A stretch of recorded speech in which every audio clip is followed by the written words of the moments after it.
mama, yeah, mama, hey, mama, yo. Singing from hell for the roosters crow. Hey, mama, Joe, mama, hey, mama, do. Just a dead man's letter from the potter's wheel. That's it, Corning!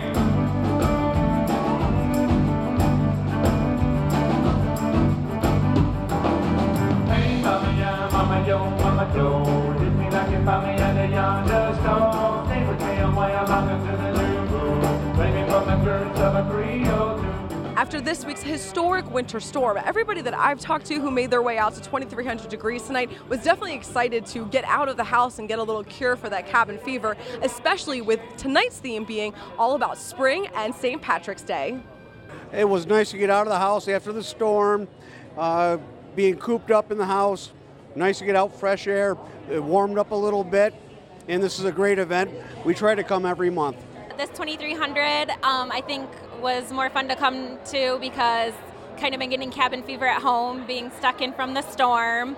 And then St. Patty's Day tomorrow, so it's kind of just a pre-celebration.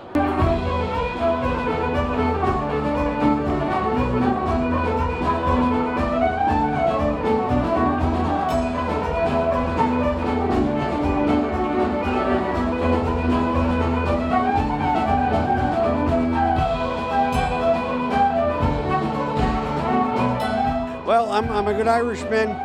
I'm looking forward to the music, having a couple cocktails, and getting ready to celebrate St. Patrick's Day tomorrow. What's your favorite thing about 2,300 degrees and what keeps you coming back? Just the variety and the different people. Everybody you meet is nice, and everybody wants to, have a conversation. It's just a nice community event.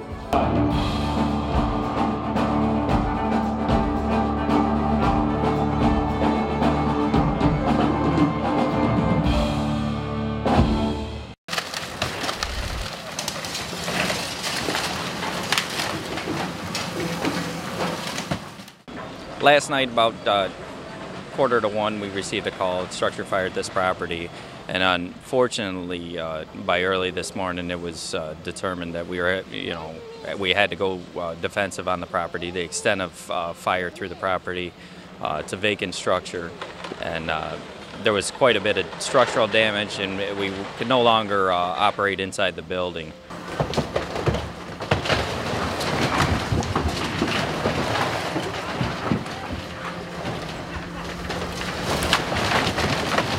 For right now, what we're going to do is we're going to take down the building and basically pile it so it's safe from any of a type of collapse. And we have to leave it for a certain period of time before it can get transferred to the landfill. So it will be here on site for a little bit of time. We'll continue to monitor it and put a lot of water on it, but it'll probably be here for at least a couple weeks to a month.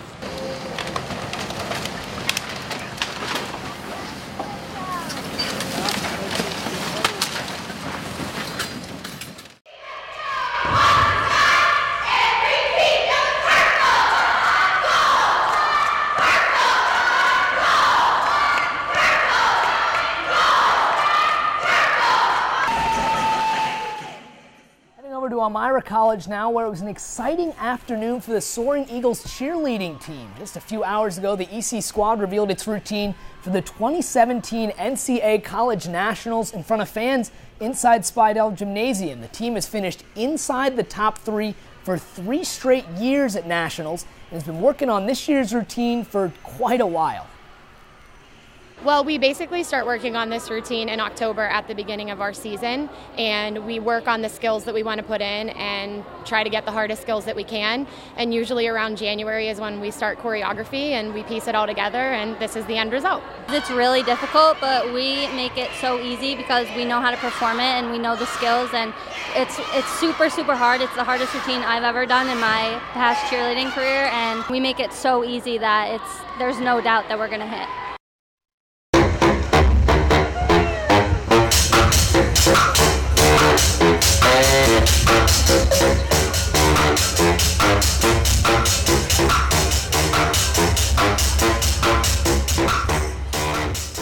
They're not your typical local band. The trio group Too Many Zoos first began playing at Union Square in the New York City subway a few years ago, gaining popularity through YouTube. Baritone saxophone player Leo P. was the one who initially connected everyone else together, inviting friend and trumpet player Matt Doe to a jam session with King of Sludge on drums. I was just really good friends with Matt, and one day I told him to come play with us. He was hanging out at my apartment. He had nothing else to do, so we started playing together, and that first day we kind of really felt like we had something, and it's been like that ever since.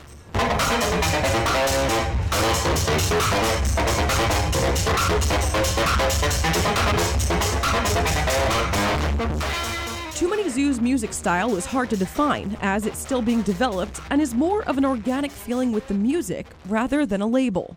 When you play for a crowd that's, say, 1,000 people and you're on a stage and there's a barricade in front of the audience, it's a little harder to gauge how people are feeling and seeing their face and judging their emotion based on what you're playing. I was going to say one of the best things about playing in the subway, there are people who saw us play on the first day who still see us. And I don't think a lot of bands can say that. They saw us play for the first time, like our first note, and we still see those people. That's probably one of the best things about the subway to me. On Saturday, white supremacist groups and counter-protesters clashed in Charlottesville, Virginia, resulting in 3 fatalities.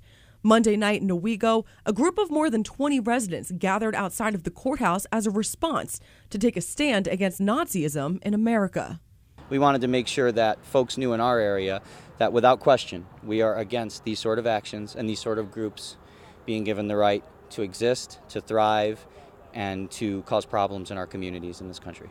Former Village of Owego Mayor Kevin Millar says he decided to organize the rally out of concern Nazism is becoming more prevalent across the country. To me, it's kind of scary. I mean, people fought against Nazism for 6 years.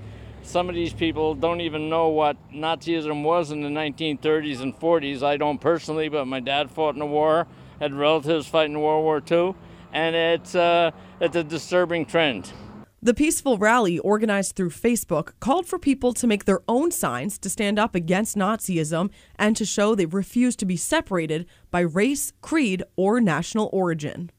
Mostly to condemn Nazism and racism and white supremacy. I mean, those things really don't belong. As what's his name, John McCain had a good statement. They're not the American way. I mean, it's not America. It's not what we want America to be. The group set up shop right in front of the courthouse in order to have ultimate visibility to those entering Owego over the bridge. Miller says the response was generally supportive. The beep and wave quotient was kind of, I would say, positive, 60-40. We didn't get too many fingers or curse words thrown out of the doors. These kids have impressed the heck out of me. That's their resilience and that's their kind of drive and willing to keep on keeping on. It's impressive.